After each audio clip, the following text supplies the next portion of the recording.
নং ওয়ার্ড শাখা কর্তৃক আয়োজিত আজকের এই গণসমাবেশের সম্মানিত সভাপতি, উপস্থিত আছেন প্রধান অতিথি এবং ইসলামী আন্দোলন বাংলাদেশের সংগ্রামী গাজীপুর মহানগরের সেক্রেটারি জননেতা হুসাইন আহমদ, প্রধান অতিথি জননেতা আলহাজ ফাইজউদ্দিন সহ আমার সামনে বিভিন্ন স্তরের দায়িত্বশীল এবং সংগ্রামী জনতা।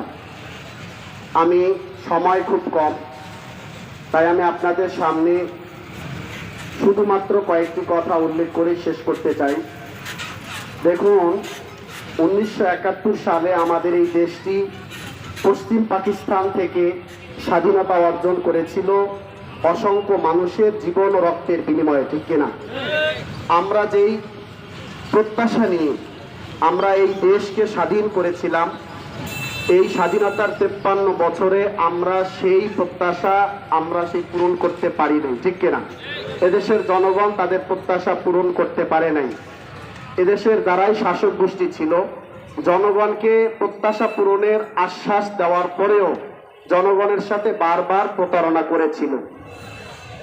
এরই ধারাবাহিকতায় গত 15 বছর যাবত আওয়ামী দুঃশাসনে এই দেশের জনগণ পিষ্ট হয়েছে। সর্বশেষ মানুষ জীবন ও রক্ত দিয়ে আওয়ামী লীগের এই দুঃশাসনকে চিরতরে তারা অবসান ঘটিয়েছে।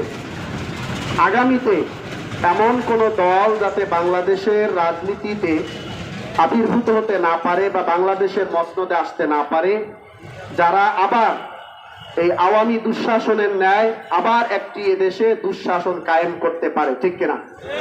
তাই আমরা এদেশে স্বাধীনতার পর থেকে অনেকগুলো দলেরই শাসন আমরা দেখেছি।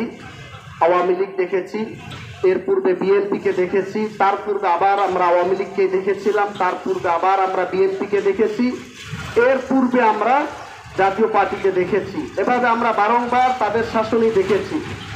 তো বিএনপি ইতিপূর্বে 4 দল নিয়ে একটি জোট করেছিল, আপনারা জানেন।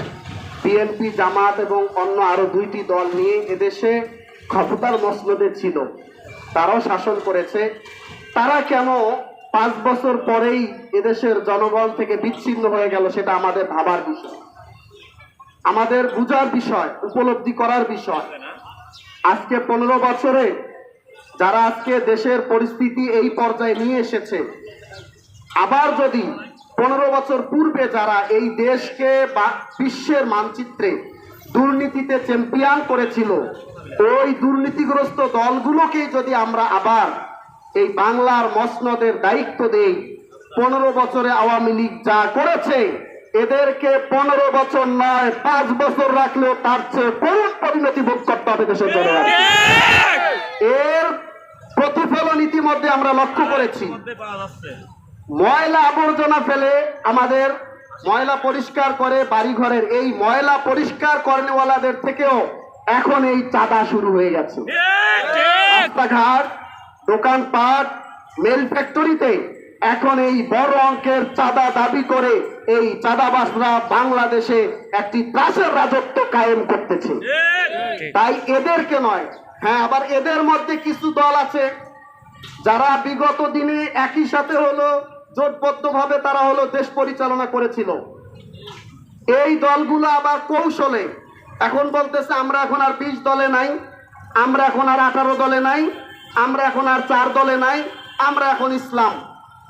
আর এদেশের জনগণ যেহেতু একথা বুঝতে সক্ষম হয়েছে, স্বাধীনতার পর এই on Islamic Awami League, BNP এবং তাদের সহযোগী সংগঠনের মাধ্যমে যেহেতু এই দেশ এবং জাতির কোনো কল্যাণ হয় নাই, তাই মানুষ তাদেরকে আর চায় না, এখন চায় ইসলাম। এখন এদের থেকেই কিছু দল বের হয়ে নিজেকে ইসলাম দাবি করে, যারা একসময় আওয়ামী লীগের সাথেও ছিল, আওয়ামী লীগের সহযোগীও ছিল, বিএনপির সহযোগীও ছিল, এমনকি বাংলাদেশ সৃষ্টি হবে এর ঘোর বিরোধী ছিল, এরকম দল এখন ইসলামের সাইনবোর্ড নিয়ে পর্দা নামক আল্লাহর বিধান লঙ্ঘন করে এই দেশে রাজনীতির নামে আগামীতে ক্ষমতার মস্তদে যে তারা বিএনপি এবং আওয়ামী লীগের দোষর হিসেবে এদেশে তাদের ত্রাসের রাজত্ব কায়েম করতে চায়। তাই আসুন, আওয়ামী লীগ, বিএনপি এবং তাদের যারা সহযোগী ছিল, তারা যে নামেই আসুক না কেন, তাদেরকে বাংলার মসনদে আমরা বাংলাদেশের জনগণ দেখতে চাই না। আলহামদুলিল্লাহ।